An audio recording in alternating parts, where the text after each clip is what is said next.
Please leave a comment where in the world you are listening from. Dispatcher here. Had a woman call in on 911 whispering. Could barely understand anything, but I managed to get an address. She was speaking so softly and quickly that it was nearly impossible to make out her words, but the fear in her voice was unmistakable. I knew right away this was serious. I asked her yes or no questions, trying to piece together what was happening without making her speak too much. She barely answered, but I could hear faint noises in the background, like muffled crying or shuffling. My gut told me to keep her on the line as long as possible. I kept the line open until the officers got there.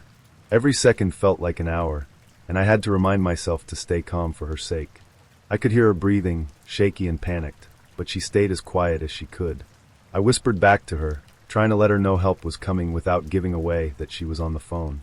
I asked her to tap the phone if she couldn't speak, and she did. It was chilling. I reassured her that officers were close and not to hang up. When officers arrived, I heard the faint sound of knocking through the phone and then a man's voice.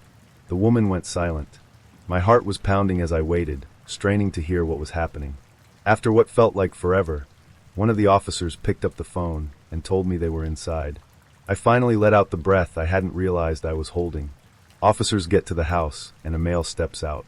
They asked him why someone dialed into 911. He says it must have been an accidental dial and there's no emergency. Right away, the officers knew something felt off. He seemed too calm, too ready with his explanation. They decided to stick around, pressing him for more details. The man kept deflecting, saying it must have been a mistake, and acted irritated that they wouldn't leave.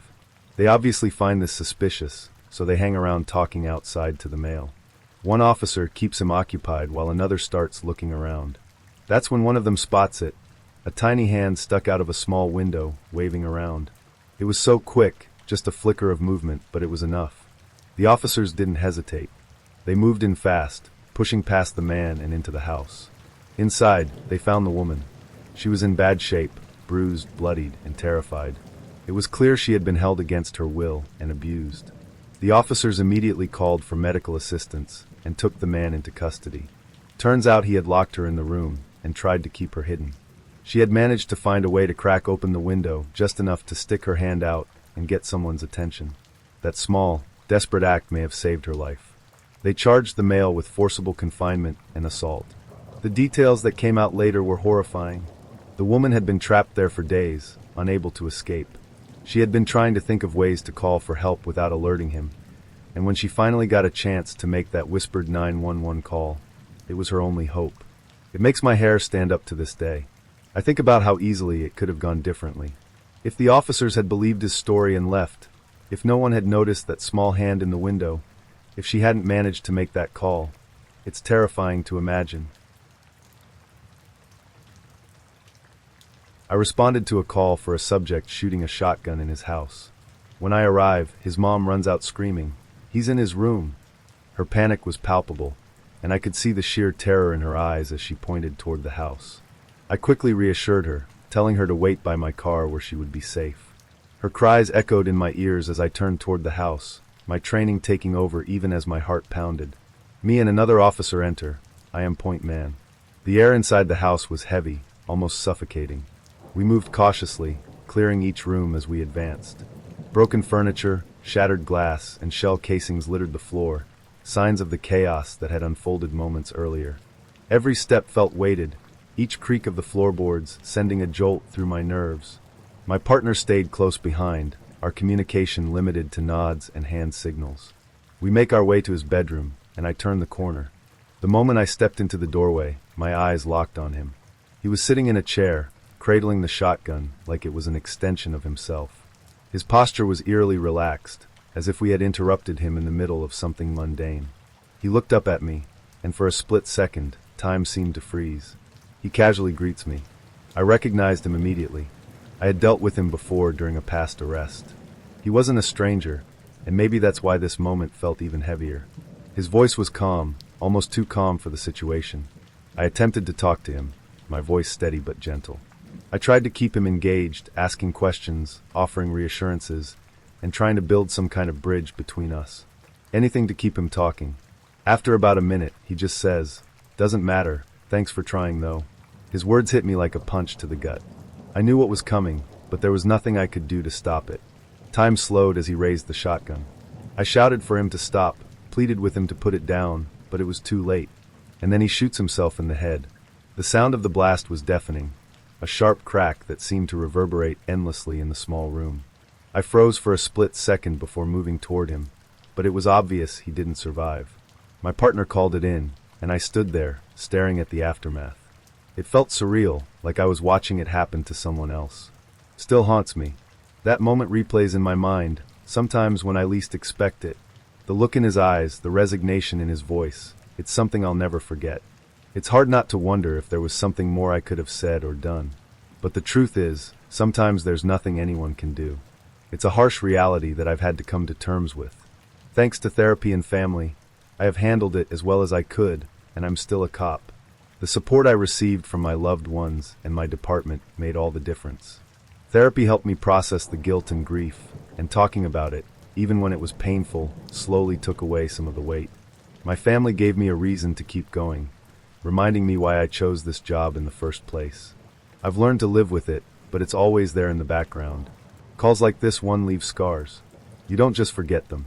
They become part of who you are, shaping the way you see the world and the people in it. I've seen firsthand how fragile life can be, how quickly it can unravel. It's made me more empathetic, more determined to help where I can. I think about his mom sometimes, about the pain she must have felt and still feels. She had to watch officers walk into that house and then come back out without her son.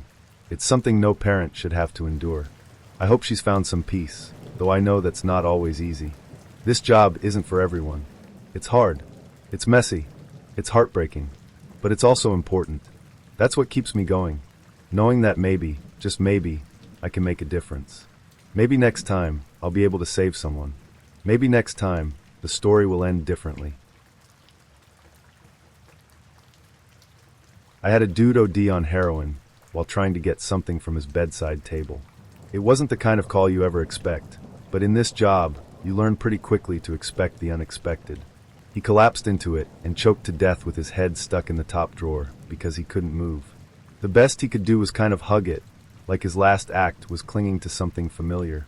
The image still sticks with me, how helpless he must have felt in those final moments.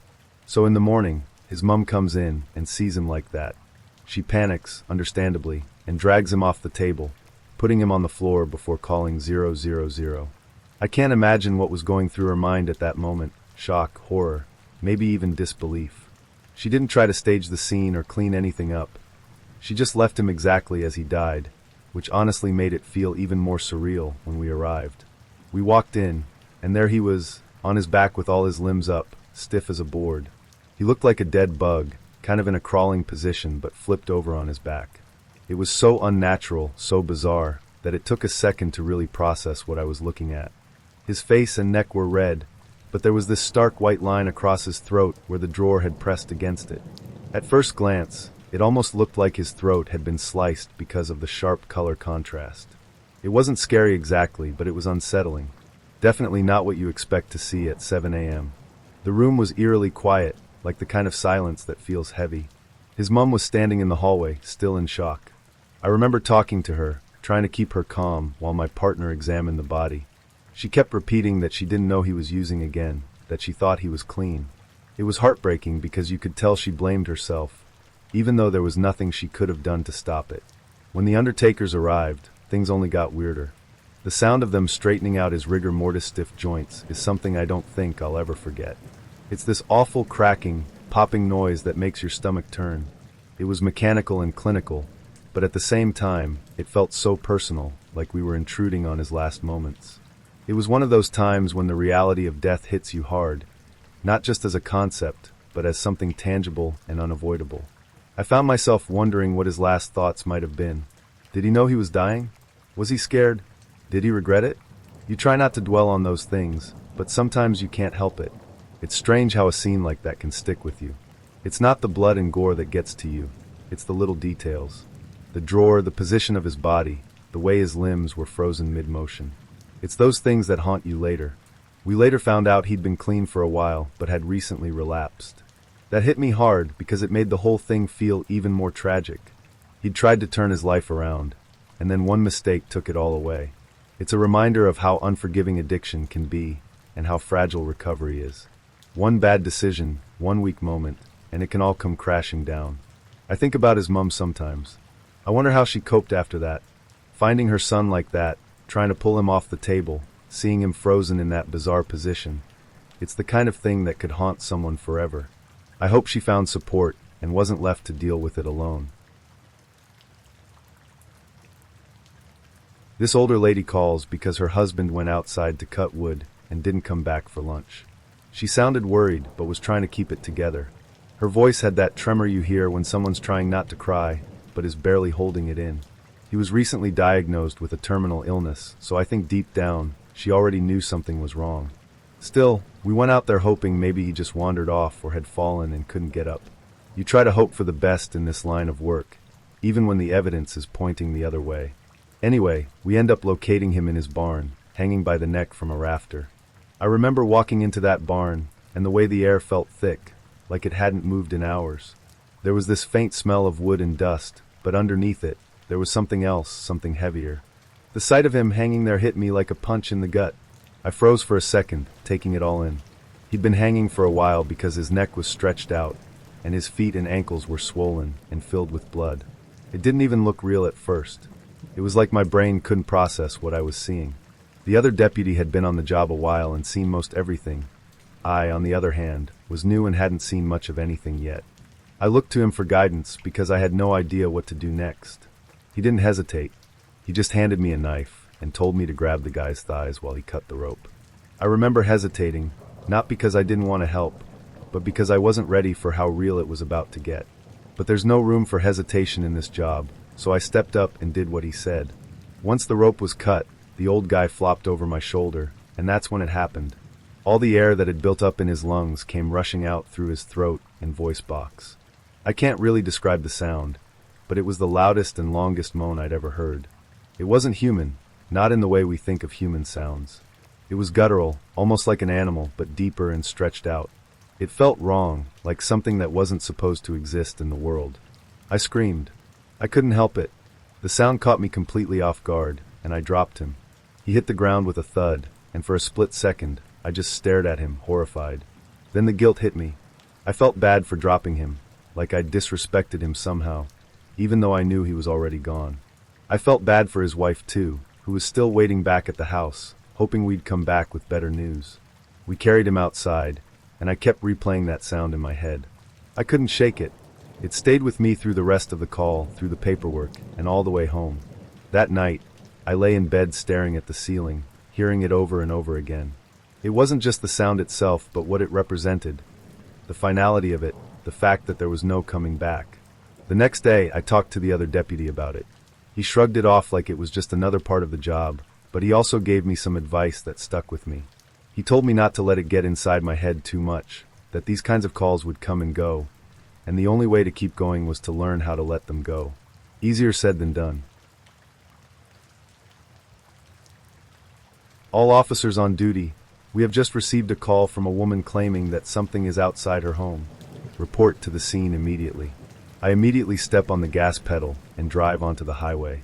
I look over at my partner Christian and give him an eyebrow raise. You think we're gonna see a monster tonight? I joke about the call. Shut the fuck up, Dawson. Christian responds to me laughing. They said we should take every call seriously, but fuck it, I guess. I was supposed to be home in an hour so me and my wife, Michelle, could have a late-night TV dinner, but it seems that at this rate, we wouldn't be able to. I was too nervous to call her at the moment because I didn't want her to get upset at my possible absence from home tonight. We continued driving down the highway and looked at the given address from the dispatcher.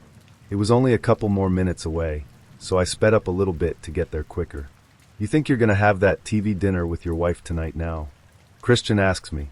I shrug, watching the cars and street lights pass by. If this is the last call, hopefully. We haven't been able to do anything together for weeks, I sigh. I really miss the times we used to have together. I get what you mean. Work is a pain in the ass. Let's just get this call done. It's probably nothing, Christian reassures me. I take a turn and go into a silent neighborhood, pulling into a row of houses. I drive towards a diverting 2-story house. I double-check the address and look back at it. We were here. We get out of our car, and we see the distraught woman who made the call outside of her home, awaiting our arrival. We quickly make our way over to her as she steps off her porch. I could see that she has been crying, seeing a stream of tears running down her eyes. "Ma'am, it's okay, we're here now. Is the guy still outside your home?" I put a hand on her shoulder and calm her down. I hear her sniffle. It's not a person," the woman cries. I can't even explain what it was doing. She stops mid-sentence and starts breaking down.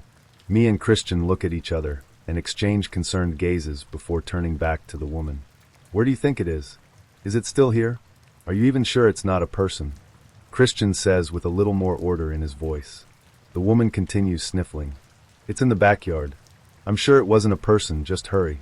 We tell the woman to go inside her home as we pull out our guns from our holsters and flashlights, since there wasn't a source of light coming from her backyard. We made our way into the backyard and flicked on our flashlights. As we stepped foot into the grass, I immediately got an eerie and unsettling feeling setting in me. I didn't hear or see anything yet, but I also didn't feel safe. Me and Christian moved our flashlights around and moved the light throughout the entire yard, taking prompt glances, but there was nothing in sight. "You seeing anything?" I say to Christian. He shakes his head. "Nope, seems like bullshit so far," he responds, still glancing around. We both notice a deck beside us that connects to the house, and we move our flashlights below it. We didn't see anything from where we were standing, but we saw wooden poles holding the deck up that was blocking a portion of our view. We decided to check underneath the deck. The deck was pretty tall, so we walked towards it and just walked underneath it, moving our flashlights up and down to see if anyone was hiding down there. We figured it was pretty likely since before, when we've gotten calls like this, people did hide under decks frequently. There wasn't anything under this deck though. For the most part, it was empty. It was long in length, so we walked across and checked it out in its entirety, yet we still didn't see anyone or anything. I lowered my flashlight and felt that something was off about all of this. I shook it off and was ready to rule this a false alarm when I heard Christian say, "Dawson, come here." I made my way over to him and saw him hunched over in the far left corner of the deck. I got beside him and tried to see what he was looking at. "What is it?" I say as he gives me a confused look. Christian moves his hands through the dirt, picking up whatever he was looking at, and hands it to me, which I reluctantly take. I give a look at it. It was the leg of a dog, blood covered on the fur with teeth plunged into it. I gasped and dropped the leg, looking at Christian, who was equally as freaked out. "What the fuck is this?" I ask him. He gives no response. There was just shock written all over his face. I could see it in his eyes. I knew how much Christian hated seeing dead animals or animal remains, so I didn't question him. I looked back down at the leg and examined it. It looked like something was eating it, but as it bit down, all of its teeth came out of its gums, but I wasn't sure. It was a weird, disturbing sight and something I can't explain. I hesitate before taking the dog leg as evidence. I could distinguish a horrible, rotting smell to it, and the leg felt flabby. I wanted to vomit, but I knew I needed to take it with us.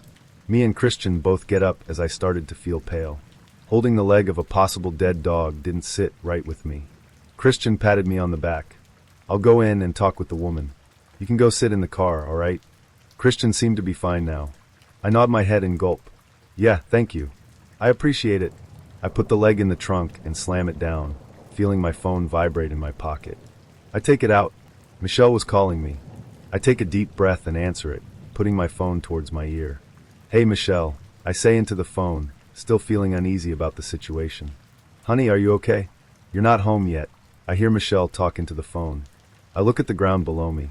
"Yeah, I know, I'm probably going to have a late shift tonight, sorry," I respond with guilt. "Oh, that's fine, I guess. Is something happening?" "Yup, everything is fine. Just had to respond to a weird call, and..." I think about the dog's leg. Found a peculiar item. I sighed into the phone. The other end is silent for a few moments. "Well, I hope everything really is fine." "It is. Trust me on this one. It's not a big deal," I say. I see Christian walk out of the house. "All right then, but stay safe, Dawson, please." The call ends. Me and Christian get into the patrol car, sitting there for a minute, thinking about what just happened. I examine the neighborhood. It was dark. Almost every house had no light reflecting onto the street, and no street lamps were on. Just darkness. The vibe was unlike anything I've been in before, even in my 9 years as a police officer. "What did the lady say?" I finally say to Christian, beginning to start the car. I asked if she had any cameras so we could see anything enter her backyard, but she said she didn't. She said she saw some kind of creature in her yard eating some kind of animal. He motions his head to the back of the car, where the dog leg is. I understood what it meant. We probably need to take that dog leg to the station and check it out. Something feels supernatural about this. I went to say something, but I didn't. I agreed. No human could just rip a leg clean from a dog, and I don't think any human would have the audacity to try eating it. I wasn't going to jump to conclusions, but the call was something to take into account. We started to get a signal coming from a dispatcher on my radio. I quickly turn on my radio as me and Christian listen. We have just received 2 calls from people saying that something was in the backyard of their home. Officers are already en route to one address. I need other officers on scene at the other immediately. Christian and I lock eyes on each other out of confounding fear. Weren't we just at a call about this? We didn't say a word as I received the address and started speeding to it. It was only 6 minutes away, so not far, but something wasn't right about this. Something was going on, and it wasn't good. We hear the radio crackling on again, and I start dreading what it's going to be about. I hear a dispatcher's voice come on again. We have just received another call from someone saying that something was walking around their property. We need officers on the scene. I repeat, we have just received a 4th call that something was walking around someone's property. What the fuck is happening? Christian says. My hands start shaking on the steering wheel as I take a turn. Something's not right, man. My voice quivers. Snap out of it, Dawson. It's gonna be fine. Christian tries to unnerve me. I shake my head. The radio crackles on again. Me and Christian listen carefully. We have received a call from a man saying that something was hanging out at the side of his house. Officers are on the scene now. Shit, I mutter to myself. I continue heading to the address that was originally sent to us, speeding up now. We were getting closer to our destination, and never has something happened like this. We've never gotten multiple calls in a row about someone being in people's yards. This was different though. These were reports on something in people's yards, whatever the hell that meant. It's never been on this caliber before. We pulled towards a house on the street, and we immediately had our guns drawn. After the last call we checked out, and after hearing all of these other reports, we weren't taking this one lightly because something was seriously wrong. Me and Christian peeked our heads in the backyard, but didn't see anything. The lights in the house were on, so at least we knew the resident was still okay. That was until we heard the sound of a man giving the most blood-curdled scream I have ever heard from inside the home. We immediately rushed to the front door, preparing to enter with force. Christian gives me a scared look, and I give him a signal to be brave. I look at the door and take a deep breath as I continue hearing screams. I wince as I take a step back from the door. I sprint toward the door and bash my entire body into it with all my force right as the screaming stops, knocking the door down as I come crashing down to the floor shoulder first. I see Christian run into the house with his gun, yelling out, "Police!" The screaming was still absent, and I began thinking that we were too late. The living room and dining room were in sight from the front door, and we didn't see anything in either room. That's when we decided to check the kitchen. I sensed that the kitchen was right around the corner, so we walked towards the living room and took a hard left around the wall. As we entered the kitchen, we saw the remains of a man, hunched over the sink, mutilated from the neck down to his calf. I gagged a little bit, feeling the need to throw up. I put my head down, lowering my gun. We were too late. I didn't have time to beat myself up about it, though, because I shortly felt Christian desperately trying to get my attention. I raise my head and see him pointing at the kitchen window. The kitchen window faced the entirety of the backyard, and I saw a dark figure that wasn't built or even shaped like a human quickly crawl out of the backyard, out of sight. Christian and I quickly moved to the back door and swing it open, swiftly making our way down the steps and sprinting farther into the backyard. We no longer saw the figure anywhere and rushed to the backyard gate, and we still didn't see anything. We ran and opened the gate and sprinted back into the front yard, but again, no sign of the figure we just saw. We lower our guns and sigh in disappointment.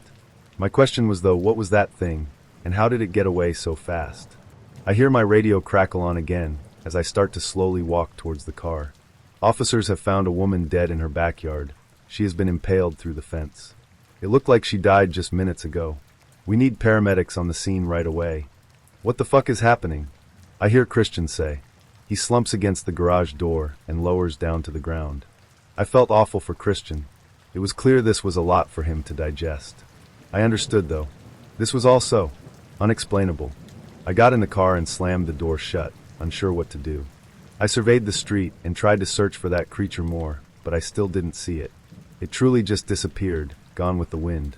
I heard my radio crackle on again. The dispatchers got another call from somebody saying that something was in their backyard.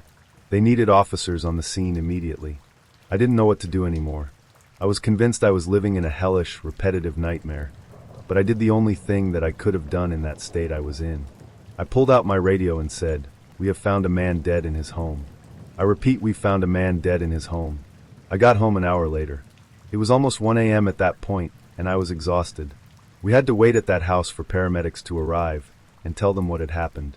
We had to take the dog leg to the station and explain to the sheriff what happened at that house, and it was a whole process that I won't bore anybody with. I reached for my keys in my pocket and fumbled with them for a second before inserting them into the lock and opening the door, breathing a sigh of relief that I was finally where I wanted to be. I threw my radio on a chair next to the front door, forgetting to turn it off. My joy was instantaneously taken away from me when I saw my wife's bloody head hanging from the ceiling. I screamed and fell to my knees and started crying. This was already a horrible night. I couldn't have lost Michelle too, not her. "Honey." I heard Michelle's voice from the stairs, shortly before I heard her scream too. I got confused as I raised my head up and looked at the stairs, and there she was, standing on the stairs, looking at the ceiling in shock. I looked back at the head on the ceiling. It looked almost exactly like Michelle. But, how? If her head was there but she was alive on the stairs, then that meant, what the fuck? I didn't know how else to express my thoughts. I look at my overwrought wife. "Did you hear anyone come in or anything?" Michelle looked at me. I could see how terrified and utterly bewildered she was. Dawson, Michelle, this is important. Have you seen anything outside the house? No. I didn't hear anything come in either. I figured she was telling the truth. That still doesn't explain how identical the head was to my wife. The facial features, the hair, everything. I slowly got back up to my feet, walked past the stairs, and went towards the kitchen. Something was drawing me there, and my gut was telling me to go. "What are you doing? What are you going to do about this?" Decapitated head. I heard my wife yell at me. I stuttered for a few seconds before putting my words together. Hold on. I walked into the kitchen, looked at the counter, and nearly had a heart attack. "Michelle?" I shouted, but I didn't hear a response back. I continued looking at the counter. It was a head, covered in blood, that was almost identical to me. I tried to put two and two together, but I just couldn't. I didn't fucking know what was happening anymore. My mouth was agape, searching for more words to say, but I was fearful of this situation. These heads, who were they originally, and how did they get here? I felt my phone buzz in my pocket, and I pulled it out. It was a text from Christian. Normally he doesn't text me this late, so I was confused. I opened it. I looked closely at the text. It read, "I'm still on my shift, and we got a call from someone saying that they saw something in their neighbors' yards." I got the address they provided. "It's your house. Don't panic, I'm on my way." My heart dropped reading this. I still didn't know what things were going into people's yards to do whatever the hell knows, but I didn't want to find out. I was unsure of everything at this point. "Michelle?" I continued saying my wife's name, but I still didn't hear a response back from her. I walked out of the kitchen and saw her standing at one of the back doors by the dining room, looking out to the backyard, shaking. I went next to her to see what she was looking at. That's when I saw it. The same dark figure I saw earlier was standing in the middle of our backyard, staring dead at me. I could make out some of its features this time, though. It was tall and bulky. Its arms and claws were so long that it just looked unnatural. I couldn't make out any of its facial features, but I could see its eyes. There was nothing but darkness in them. I didn't feel anything anymore looking at it. I lost all feeling in my body and mind. I only felt fear and trepidation. I felt like a bomb ready to explode. What was once me responding to calls living this was now me living through it myself. There was a strong ambience now, and the creature had an emanation that made my heart beat faster and faster. My actions and thoughts started to feel that they were getting flooded and breached with something otherworldly. I was feeling abstracted now. One thought, and one thought only crossed my mind. My phone was still in my hand. I opened it, dialing 911. I looked at Michelle as she was inching closer to me by the second, not saying a word. I looked back at the thing that was out in our backyard. It got into a crawling position, and it was making noises that I couldn't even tell what it sounded like. I put my phone to my ear as I hear a dispatcher pick up. 911, what's your emergency? I don't say anything for a moment. All I can do is look at the creature. Look at the being that was in my backyard. What's your emergency? The dispatcher repeats themselves. I finally find the courage to say something. Something I didn't think I was going to say that night. Something is standing out in my backyard. I start to hear my radio crackle seconds after saying that. I'm going to share a few stories with you. One by one though, because if I was overwhelmed by them, I have a feeling you kids will be too. I'm Officer Bradley. I retired from the force 10 years ago at the ripe age of 50. I'll begin with a story from my 20 years as a police officer that stuck with me like a deep thorn. January 17th, 2005. We got a call about a woman who had locked herself in her bathroom. She said her boyfriend was trying to kill her. My partner Mason and I arrived at a house on the end of a street. The lamp posts flickered yellow, and the wind danced the trees and bushes. The clouds were thick and the air ice cold. We took position at the front door. We knocked. Police! Open up. Only the sound of wind chimes. Mason kicked the door open with all the force he could muster. We scanned the house downstairs. No one in sight. Clear. You hear that? I said. Mason looked up at the stairs. Gentle cries. A woman. So subtle, and as if muffled behind a door in a room. Thought she was supposed to be downstairs, said Mason. We made our way upstairs. Ma'am? It's okay, I began. You're safe now. No one's going to hurt you. The crying stopped abruptly, as if someone hit pause. Then it started again. But he's still here, replied the woman from inside the bedroom. My partner and I checked the entire house. No one's here, ma'am. You're safe. Downstairs, the front door slammed shut. My partner and I gave each other a gaze, and I could notice his brow sweating despite the cold night. I used my head to gesture for him to take a look. He stood from atop the stairs and looked down at the front door. Just the wind, I think, he said. Then a gentle voice came from inside the bathroom. Are you sure, Officer Bradley? The woman asked. The entire night at that scene, neither my partner Mason nor I used our names out loud. Not once. Ma'am, do you need help or not? Mason was agitated. We need to know you're okay, so step back because I'm kicking it in. A part of me believes Mason was more eager to see the woman's face, to find out who she was and how she knew what she did, than he was for her safety. He wanted peace of mind. No, hold on, I said. She might be sitting right by the door. We don't want to hurt her. Then she said it. Officer Bradley, tell Mason that if he touches this door I will visit his family in the late hours of a certain night and break down a door of my own. The woman's voice was an octave deeper when she said that. I never understood the expression, white as a ghost. Do people actually turn that pale in the face? I learned that they in fact did when I saw my partner react to those sinister words. I couldn't stop him from kicking in that bedroom door this time. But when he did, we found nobody inside. There wasn't a window above the shower through which to escape or another door to go through. And yet, we were certain that we just had a full conversation with a woman behind this door. We scanned the entire house, including the backyard, one last time, inch by inch. Nothing. My partner and I communicated non-verbally the rest of the night. So when it was time to leave, we gave each other a look and left the house without even looking back. Now this is the part of the story I haven't told anyone. Not even Mason. We were sufficiently disturbed, so I didn't want to tell him what I'm about to tell you. When we left the house, I drove us back to the station that night.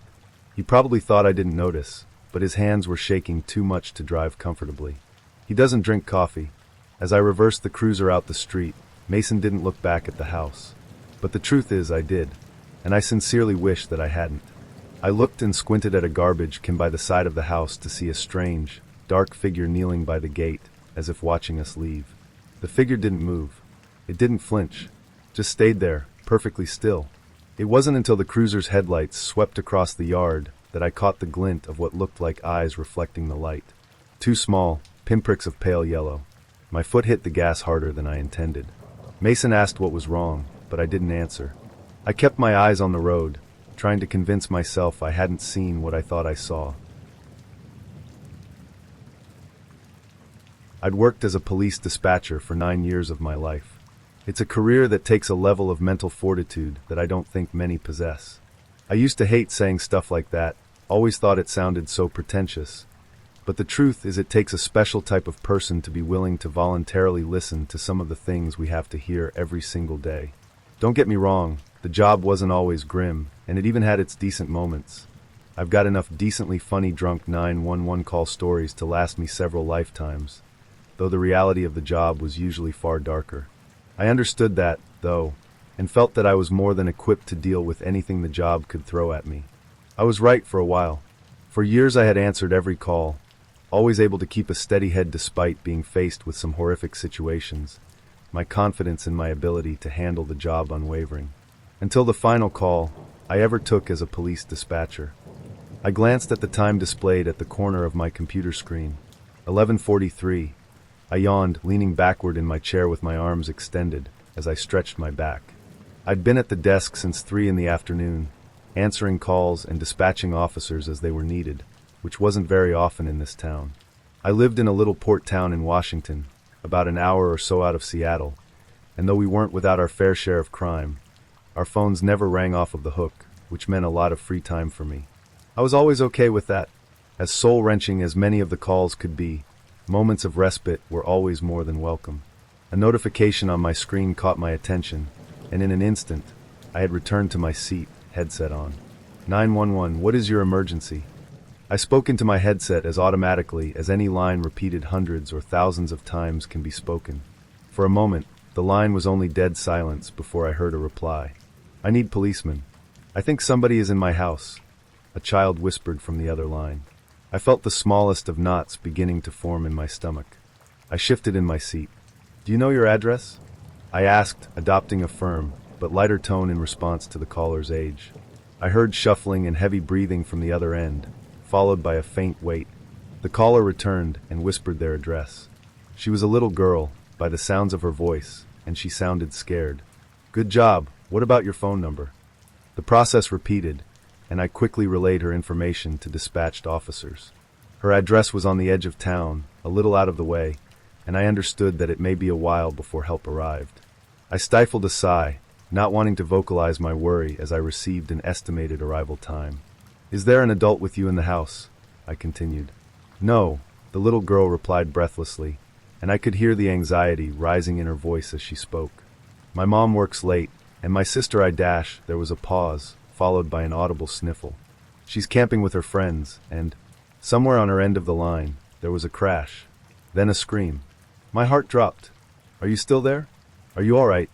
There was a repetitive thumping sound followed by the slam of a door. I'm here. The little girl spoke breathlessly into the phone. Are you all right? I repeated the question. Yes, was all she replied, barely above a whisper.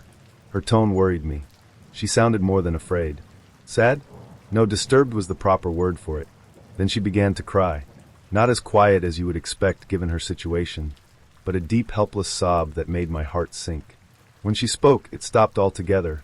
Please, please, please help me. Her sobs turned into a hysteric cry, and I could hear loud, repetitive thumps from her end. Footsteps, and they were clearly not hers. They were heavy, far too heavy for a little girl. Without warning, a shrill cry, like the sound of microphone feedback, rang through my headsets. The sudden assault on my ears caused me to jump, and my heart set off to racing like a jackrabbit. I fought the instinct to throw the headset off, and instead clenched my eyes shut as the noise faded as suddenly as it had come. I saw it, she sputtered through sobs. Oh, please, please, I don't know what it is. The frantic and frenzied nature of her begging increased, and a strangeness began to settle in the air that I couldn't quite place. A quick glance around the room confirmed that most of the desks around me were empty, and I was on the call alone. The thought made me feel very isolated, and a growing uneasiness continued to take hold of me that I couldn't place. Something about the call just felt wrong. Police are on the way, I began. I tried to infuse the statement with my usual level of assertiveness and confidence, but I worried that the uneasiness may be audible in my voice. Can you tell me your name? I asked. Amber. All right, Amber. Are you or can you get somewhere safe? A room with a door you can lock. I'm in my room, she said through sniffles, and it was obvious that she had been crying profusely. I locked the door. Good, I'm going to stay with you on the line. Is there anywhere for you to hide?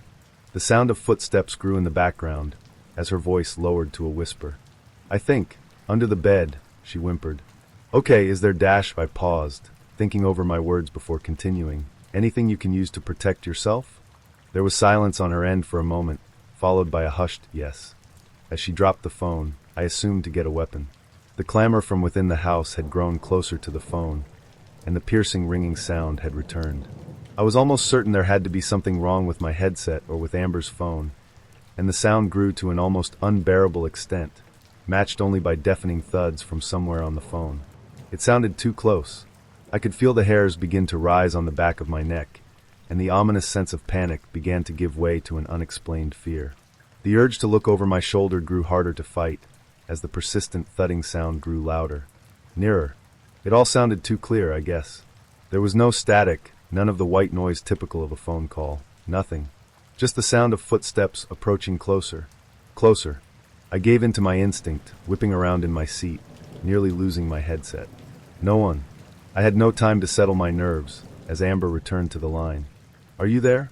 she whispered, yanking me from my fog and back into the moment. "Why, yes," I replied. I struggled to shake off my fears. Something was very wrong with this situation. Despite my worries, I shifted my attention back to Amber. "There isn't any weapon," the girl muttered, "but I have something." There was a pause.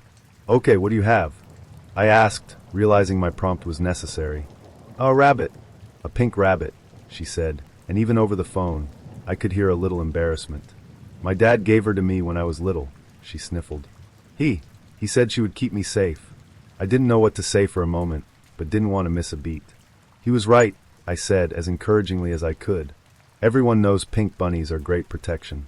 Can you go back under dash?" I was interrupted. "Amber, I miss you." I could hear a man call from within the house. So the intruder knew her? I furrowed my brow. "Amber, do you recognize that voice?" I asked, hoping she could identify the intruder. There was silence for a moment before her response. It sounds like my dad. Why does it sound like my dad?" I blinked. "What do you mean?" "That's my daddy's voice." "Why does it have my daddy's voice?" I didn't know how to respond to that. Hell, I didn't know what to think about. Had his voice? Before I could ask what she meant, we were interrupted by a sound. The thing we heard has taken me years to try to understand. I've come to believe it was that. Things laugh. At the time, though, we couldn't know. It was the sound of metal crunching in a car accident as it met flesh, a wet, grinding shriek that shook me to my core. I wanted to vomit, and my vision began to blur. I can only imagine what it was like for Amber, hearing that all in person. "Hey, Amber," I panted, my senses returning to me all at once. She barely had time to respond before we heard it. A voice, or voices, calling for her from somewhere nearby. They spoke as one, all with the same odd inhumane nature, dripping with malintent. "Amber," my blood froze. Amber began to cry, and her cries eventually becoming pleas, as she begged for help, her life, her mother, and my intervention. Five more minutes. Just 5 more minutes. I muttered, mentally cursing the timer, which displayed the estimated arrival time of the dispatched officers. I prayed it would be soon enough. "It's outside the room," she whispered, her voice one of utter panic, before breaking into a quiet sob. I silently swore under my breath. "Amber, I need you to hide right now if possible. The police are 3 minutes away. Stay as quiet as possible." There was no response, but I assumed from the shuffling sounds I could hear that she had gone back under the bed. For a few moments there was silence, then Amber spoke, and my heart dropped. "I'm going to die." "You are not going to die, Amber," I began, worry now audible in my voice. "I promise." It's reaching under the door." "Oh my God," she muttered. There was a crash, louder than before, and Amber began to shriek. The noises continued, and it began to dawn on me what I was hearing. It was breaking down the bedroom door. Amber's screams had devolved into horrified babbling, and pleas for her life to whatever was on the other side of the door. Her screams were soon drowned out by the same noise as before, that sick fucking laughter. "What are you?" Amber shrieked, loud enough to make my ears ring. "Please, what are you? What are you?" It mocked, in a voice that was some sick parody of Amber's. Panic gripped me as I glanced back at the corner of the monitor, displaying the dispatched unit's arrival time. 1:36. Please God, let it be soon enough. "Amber, are you there?" I called. "Amber." As suddenly as it had started, everything went silent. Somewhere in the distance, I heard sirens. "I hear them, Amber. Officers are a minute away." Silence. My heart began to sink. "Amber, are you there?" I could hear something shifting. Breathing. I think it's gone, Amber said. A surge of relief rolled through me, and I let out a sigh and leaned back in the chair. 027, the dispatch time read, and the sirens in the background grew louder. You did very well, Amber. Police are almost there. You did really well. I couldn't think of what else to say. I'd never had a call like this, and something about it all felt so strange. Something Amber had said began to ring in my mind. What are you? Amber, I began. What did you see? I was met with silence. Amber? Amber began to laugh. Amber, I said, my voice pleading. A wave of realization crashing down on me. The laughter grew more raucous and less human with every second. Somewhere in the background, there was a knocking sound. They'd finally arrived too late. I asked the only thing I could think at the moment. Why? The laughter stopped abruptly as the thing on the phone spoke. It was fun. There was a click, and the line went dead. The house was empty when officers arrived. No signs of forced entry anywhere except the door to Amber's bedroom, the bottom of which had been torn away by something leaving a wide space to crawl beneath. And Amber, or what was left of her, decorated the room. Whatever had been there left nothing behind to identify it, only carnage.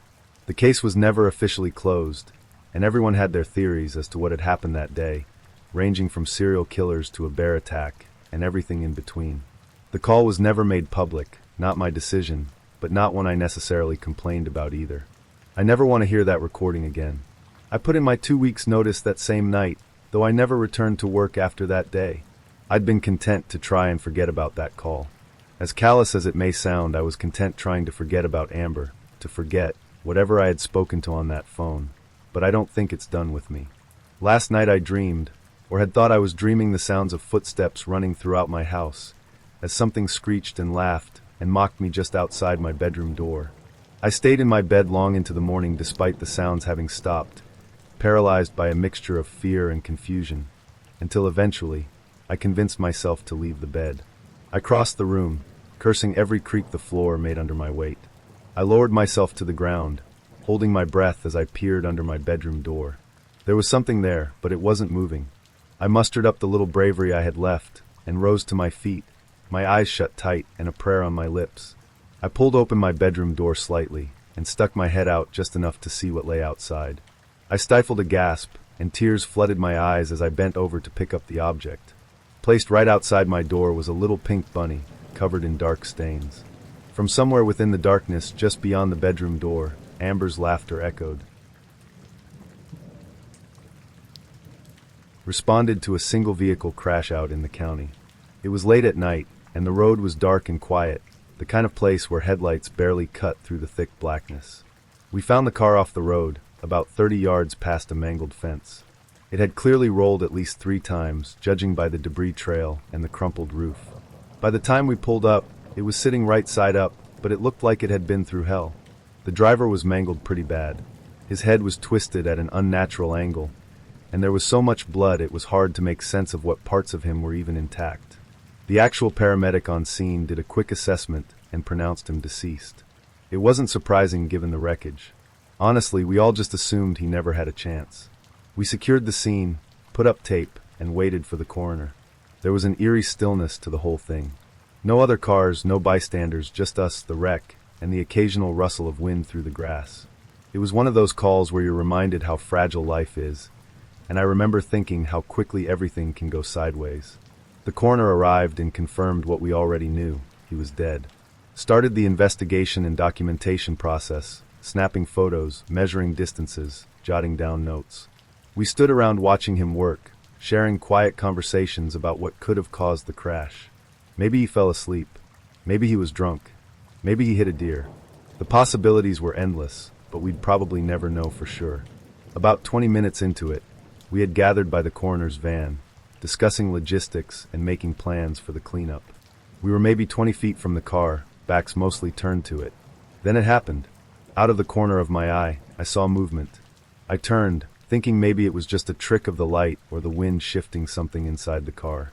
But no. The driver, who hadn't been removed yet, sat up, looked around, and then reached for the ignition. The sound of the engine trying to turn over broke the silence like a gunshot. We all jumped about 5 feet straight into the air. It was pure instinct, like someone had fired off a starter pistol. I'm not exaggerating when I say my heart nearly stopped. The paramedic actually stumbled backward, and the coroner let out a string of curses that I won't repeat here. We rushed back to the car, unsure if we were witnessing some sort of medical miracle or if we'd just collectively lost our minds. The driver was conscious but disoriented. He looked at us like we were the ones out of place, like he had no idea why we were so panicked. He tried to talk, but his voice came out hoarse and garbled. Shock probably, or maybe the injuries to his neck. The paramedic immediately started reassessing him while the coroner just stood there, white as a sheet. Turns out the driver wasn't dead, just in such bad shape and so still that he had all the signs. No pulse detected, shallow breathing that was impossible to notice, and pupils that didn't seem to respond to light. But somehow, despite all odds, he was alive. The investigation that followed was a mess. Reports had to be rewritten. Questions were asked. How did two trained professionals, one paramedic and one coroner, declare a live man dead? Could the paramedic have missed something? Could the coroner have overlooked a sign? Was there a medical explanation for his condition? Maybe some sort of cataleptic state or severe shock that mimicked death. Nobody could give a straight answer. Even the hospital staff were baffled. The driver had serious injuries, a fractured skull, multiple broken ribs, internal bleeding, but none of it was immediately fatal. It was one of those cases where you walk away with more questions than answers. A number of years ago, we were called to a body dumped in the stairway of a public housing building. It was one of those gray, overcast mornings where the city feels heavier than usual. The building was old, the kind with cracked concrete steps and dim flickering lights that barely lit the hallways. As we arrived, we shoved the floor mat into the door to prop it open, letting in a gust of stale air. A nice young guy, early 20s maybe, gave us a hand with the door and even offered to help us keep the area clear. Seemed like one of those polite, helpful types who lived in the building and just wanted to make sure things didn't get out of hand. We secured the scene, and that's when things started to feel off. The deceased was slumped awkwardly at the base of the stairs. He had multiple mutilations across his body, slashes, stabs, and burns. Some were deep, some shallow, but all deliberate. What really caught my eye, though, was the waffling, burn marks in a grid pattern, like someone had pressed a hot grate or metal rack against his skin. But despite all that, his clothes were clean. No bloodstains, no rips, nothing to suggest the violence he had endured. It was like someone had dressed him afterward. The medical examiner arrived and started his assessment. That's when the scene went from bad to worse. The body was completely drained of blood. Not a drop left inside him. And yet, the corpse was fresh. No signs of decomposition, no smell, nothing. It was like he'd died just hours before, even though the wounds suggested a prolonged and horrific ordeal. The examiner muttered something under his breath about how strange it was, but didn't elaborate. You learn not to ask too many questions in cases like this. Detectives showed up not long after. They took their notes, asked their questions, and started canvassing the area. People in the building claimed they didn't hear anything. Not a scream, not a struggle, nothing. It seemed impossible, given the injuries. We helped move the body, loaded it into the van, and left the scene behind. A month later, an arrest was made. And wouldn't you know it, it was that nice kid who helped us with the door. Turns out, he wasn't just a helpful bystander. He was a friend of the victim, and so was the girl he'd been with. The three of them had been drinking together in the victim's apartment, laughing and joking like friends do. But at some point, things turned dark. An argument started, something petty, something meaningless, but it escalated fast. The kid and the girl beat the victim unconscious, tied him to a chair, and over the next 2 days, they tortured him. 2 days. Burned him, cut him, stabbed him. The waffling? That was from a hot frying pan pressed against his skin. And all the while, no one in that building heard a thing. Or if they did, no one said anything. When he finally died, they didn't panic. They didn't call for help. They drained him in the bathtub, dressed him in fresh clothes, opened the apartment door, and tossed him down the stairs like garbage. It was calculated, cold, and completely devoid of remorse. In case you were wondering, there were 0911 calls for the period of time he was being tortured.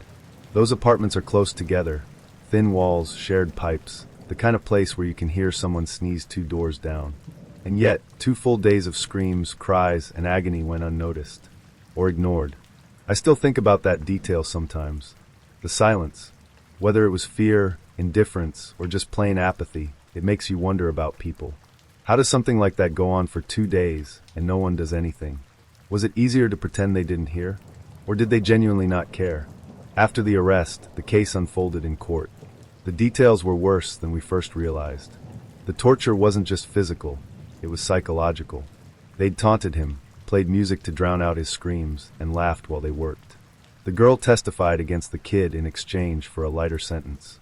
She cried on the stand, but her tears didn't move anyone. Not after what she'd done. The kid, though, he never showed remorse. Not once. He sat there in court, staring ahead like he was already somewhere else. He got life without parole. The girl got 25 years. I ran into one of the detectives a few months after the sentencing. We talked about the case, about how bizarre and brutal it had been.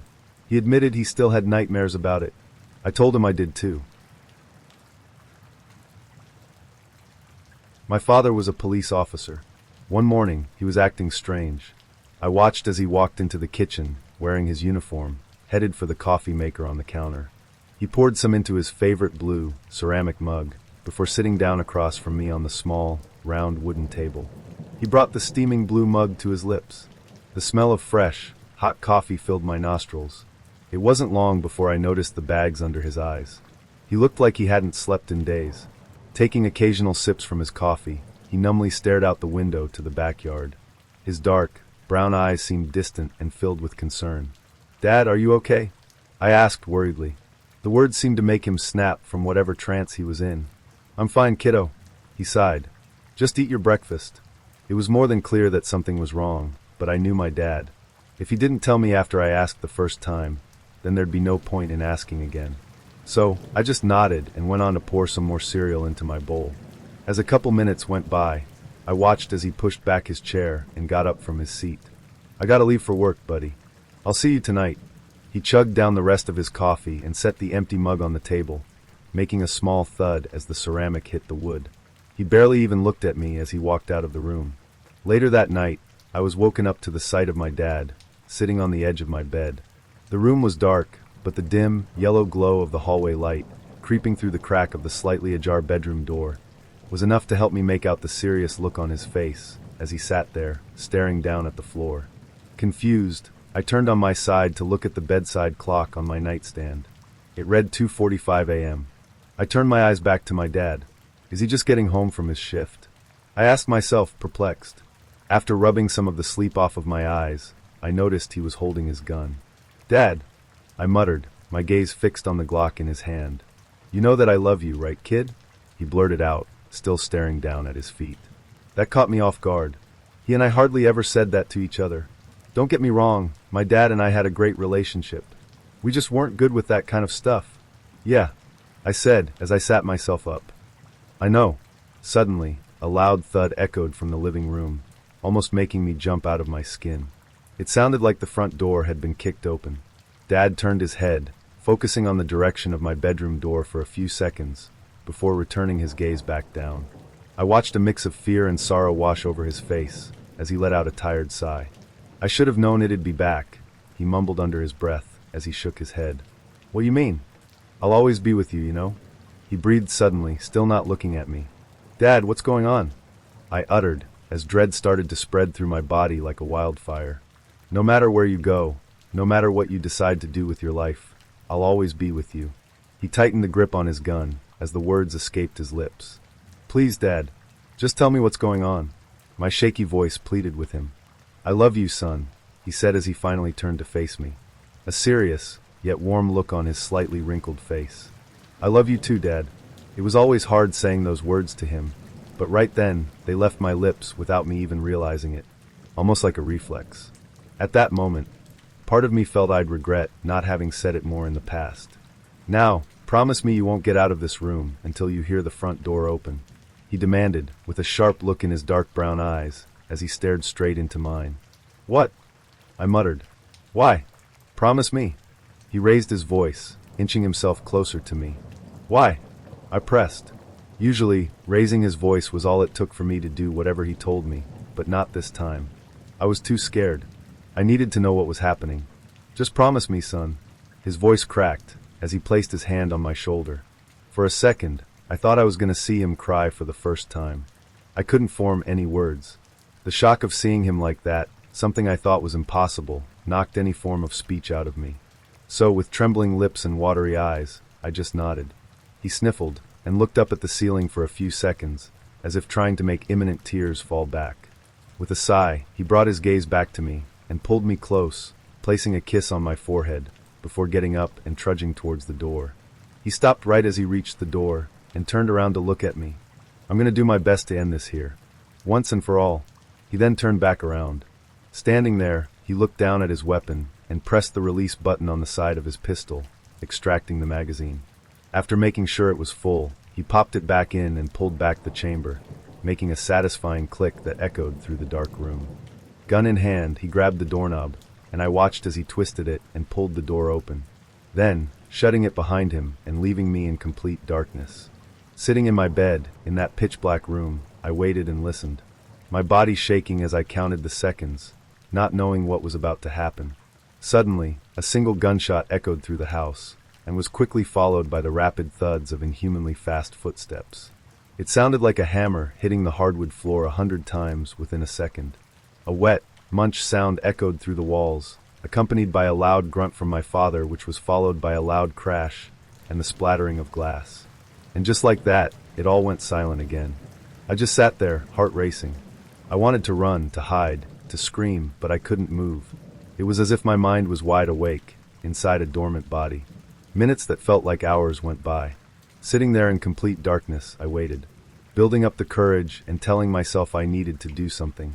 I needed to see if my dad was okay. Suddenly, the turning of the handle and the creaking of the hinges sliced through the silence of the night, and I watched in horror as the door started to slowly open. The silhouette of a man stood in the doorway, the faint, yellow light of the hall coming from behind him. It was hard to tell if the man standing across from me was my dad or an intruder. I sat there, not able to make a sound, waiting and hoping to hear my dad's voice emerge from the figure. Mere seconds seemed to drag on for an eternity. My heart was thumping against my chest, beating so hard I could feel it pulsating in my throat. Out of nowhere, a car slowly drove past the house, and its headlights flashed through the gap between my curtains, just enough for me to see the blue of my dad's uniform and the shine of his badge. Letting out a sigh of relief, I felt the tension in my body easing up. "Dad, you scared the hell out of me. What's happening? Did someone break in?" Whatever relief I felt before was ripped out of my chest as I watched my dad drop to all fours and crawl to a dark corner of the room. My mind started racing. This isn't Dad. This isn't Dad. This man is not my dad. It's amazing how quick our brain can switch from relief to absolute terror. I tried my best to remain still, hoping that, somehow, it was going to keep the man, crouched down in the dark corner to my right, from hurting me. The whole time, I could feel him staring at me. I could hear his raspy breathing, just a few feet away from me. Let me tell you, feeling the full effects of adrenaline, while your body is frozen with fear, is like torture. I felt like my heart was going to burst out of my chest at any moment. Somehow, I mustered up the courage to turn my head in the direction of the man. As soon as I did, he started to slowly rise himself up. The loud cracking of bones echoed through the room as he did so. A cold, numb feeling sank in the pit of my stomach. He was now standing up. At that moment, the only thing I could think of was the lamp on my bedside table. I needed to see him to see it. Carefully, I reached out for the lamp next to me, and with a pull of the cord, the whole room was bathed into an orange shade of light. Staring at the man, my eyes went so wide, they could have popped out of my skull. What I saw made my heart sink. He wasn't just wearing my dad's uniform. He was also wearing my dad's face. That man, that thing, whatever it was, it had carved my dad's face off and was wearing it like a damn mask. Blood was still dripping from it, running down the man's neck and streaking the blue of the uniform. I just sat there, terrified, eyes bulging, as the man stood in the corner, watching me. Through the holes where my dad's eyes used to be, I could see how lifeless the ones that replaced them were. The man tilted his head as he stared at me, almost as if he was admiring the sight in front of him. I don't even know how long he stood there. An hour? Maybe 2. Out of nowhere, he dropped on all fours again and crawled out of the room with inhumane speed, making loud thuds as his hands and feet hit the floor. Even after he left, I still sat there for what must have been hours, still frozen. Eventually, I finally gathered the courage to go look. With my bare feet pressing against the cold hardwood floor, I slowly stepped my way towards the now wide open door of my bedroom. As I entered the living room, my eyes scanned the place in search of my dad, but he wasn't there. His gun was on the floor, next to a pile of glass shards and the frame of the broken coffee table. There was a huge trail of blood leading from it towards the wide-open front door. I just stood there for a while, staring into nothing. The curtains swayed as the wind entered the house through the open door. After a while, I don't even know how long, I was finally able to snap out of it and call 911. After loads of questions, most of which I didn't have the answers to, they promised me they would catch whoever did this. They said my dad was one of them, and that they wouldn't rest until they caught the bastard. It's been 20 years. They never did. I lived with my Aunt Gemma until I turned 18. I went to college, got a business degree, and did well for myself. I'm 36 now. Same age my dad was when it happened. After all this time, I never really understood what happened to my dad. For most of my life, I avoided the topic like the plague. However, on my 36th birthday, my Aunt Gemma called me to congratulate me, but as we were talking, she said the strangest thing. "Oh, sweetie, and don't you worry about it. It was just an awful coincidence," her voice said through the phone. "What are you talking about, Aunt Gemma?" I replied, confused. "You know, the whole thing with your father and grandfather, and turning 36. It was just a freaky and horrible coincidence." "Aunt Gemma, what you mean? What happened to Grandpa? Your father never told you?" "No, he didn't." "Oh, then it's better this way, sweetie. I don't want to worry over nothing." I tried my best to get her to explain, but she refused, and I ended up dropping the subject. How stupid I was. Anyways, it's been 2 months since I had that conversation with my aunt. The reason I'm telling you all of this is because about an hour ago, I looked through the window in my office at home, and I saw someone standing by the curb under the street light in front of my house. They were wearing a hoodie, which made it hard to see who they were. I was finally able to see their face when the person looked up at me. It looked like my dad.